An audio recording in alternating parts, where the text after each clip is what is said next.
Are you too busy? Too many tasks, projects, meetings, social commitments, thoughts, feelings? When people ask, how are you? Do you say, busy all the time? I love this book, Essentialism by Greg McKeown. It's the number one book I recommend. And I think about this every single day. It's a simple idea. It's so helpful.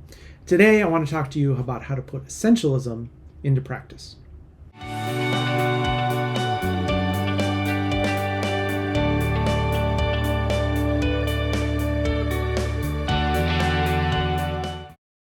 We're all busy, and we live in a culture that has a tyranny of more. We need to read more books. We need to go to more things. We need to schedule more meetings. We need to be more productive. We need to go to more of our kids' stuff. We need to be more involved in our community. We need to be sharing more things out on LinkedIn. There's more. It's actually a radical countercultural idea to escape that and maybe find the beauty in less. I find that many of us lead work and lives like a game of Jenga. We just keep piling stuff on top, and the foundation starts to waver, and we just keep piling it up. It's like that game of Jenga near the end at the party when it's sort of swaying in the breeze back and forth. We can be really good at being entrepreneurial and coming up with new ideas, and not being very good at being editorial and cutting that out. So how do we continue to be entrepreneurial and improve at our ability to be editorial? One of the lines from this book, Essentialism, is if you don't prioritize your own life, everyone else will. And I find that quite jarring for most of us. We want agency over our own lives and don't want to give up control to everybody else. And then we realize that a lot of times that's happened. So today I want to talk about essentialism in 3 parts. I want to explain about the concept of essentialism. I'll talk about how you can really get your foundation so you are building your priorities and practicing essentialism based on what's really important to you. And then we'll talk about some practices for leaders and organizations. So Essentialism is this book by author Greg McKeown. And the subtitle is The Disciplined Pursuit of Less. It's a simple idea. Less is more. We'll talk about some of the ideas here in a moment. But he applies it to over and over again to all aspects of life. He applies it to your work, to parenting, to health, to spirituality. And I recommend this book to my coaching clients, to my curricular approach clients, to strategic planning clients, and to my friends and family. It's also a great group read. I know a lot of organizations have bought a bunch of copies for people in the organization. Everybody reads it. They come together and talk about it as a group. It's a really great way to make it not just an individual project, but a group project. How do we be more essential? It can be really great. So this idea of essentialism, it's not a mystery. You kind of figured it out already, right? Like, what is our absolute priority? Let's be really essential about cutting things out. A few other ways that I think about this. The subtitle of the book is Disciplined Pursuit of Less. I find that to be really helpful. The disciplined pursuit of less. I also like this notion of how do we weed the garden of our life.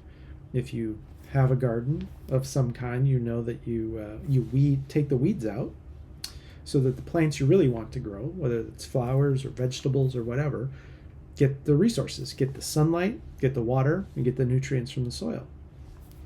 So how would you weed the garden of your own life? What would you remove from your life so that the plants you really wanted to grow would get the resources, your time, your attention, your focus?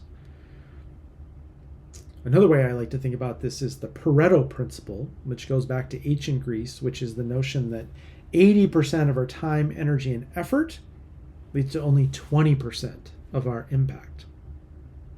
And in only 20% of our time leads to 80% of our impact. And if you think about that for a moment, that's kind of resembles your day or your week. That a lot of what you do is having little impact, and a few things that you do really matter a lot. And so if you can really figure this out, what is it that I'm doing in only 20% of my time that is having 80% of my impact? And you can really amplify that. In 40% of your time, you can have 160% of your impact. And then, of course, how can you get rid of some of those things that don't matter or don't matter as much as those other things? So that's putting the Pareto principle or the 80-20 rule into practice. One of my favorite questions and favorite ways of thinking about essentialism is how could you do less so you could be more? And you can think this in lots of contexts. At work, how could you do less so you could be more for your team? How could you do less so you could be more for your clients or customers or students? As a parent, how could you do less so you could be more for your children?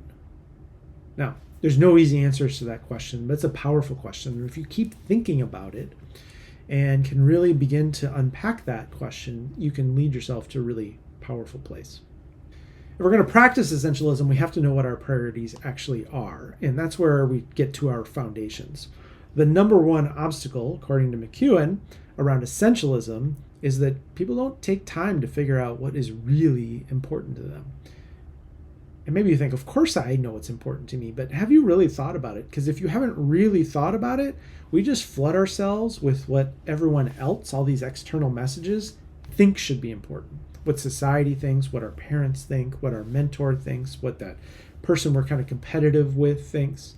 If we can really figure out what is important to us, separate from our parents, our family of origin, our socialization, the dominant culture, mentors, peers, even previous versions of ourselves, separate from all of that external stuff, what is really important to me, that can be transformative. And remember, the external messages that are compliments are often the hardest for us to let go of, and they can trap us because they're affirming. And so with my coaching clients, I often do activities around their core values, coming up with a one-sentence life purpose statement, connecting to their spirituality. You might do this on a retreat, a personal retreat, or a facilitated retreat. You might do this with a coach. You could even do this while journaling. There's lots of ways to do it, but it really requires us to take time to do it.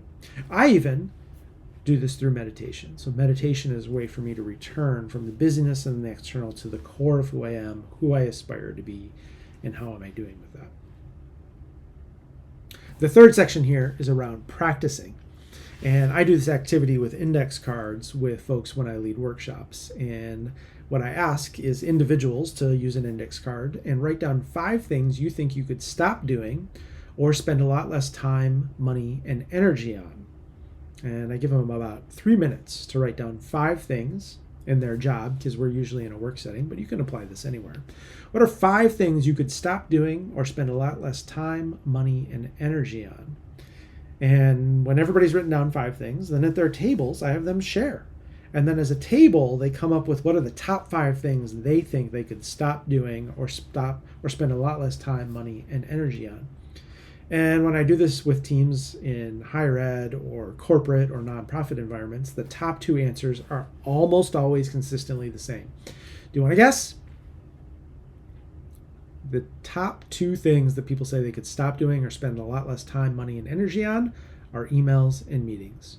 And that's no surprise. It's also how we communicate, and communication is important. There's a whole nother video on that around better meetings.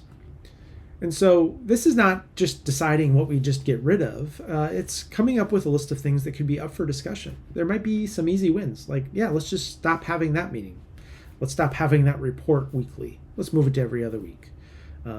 But there might be some things that other people have control over, and we need to engage in a process and have a conversation and begin to work at shifting that process. There might be some things that people share that are absolutely critical, but you don't know why. And you need to understand the why, because if you don't know the why, you can't improvise when things don't go as planned, and when do things ever go as planned. So if people are sharing something that they think they can get rid of or spend a lot less time, money, and energy on, and you know it's absolutely critical, you need to share that with your team.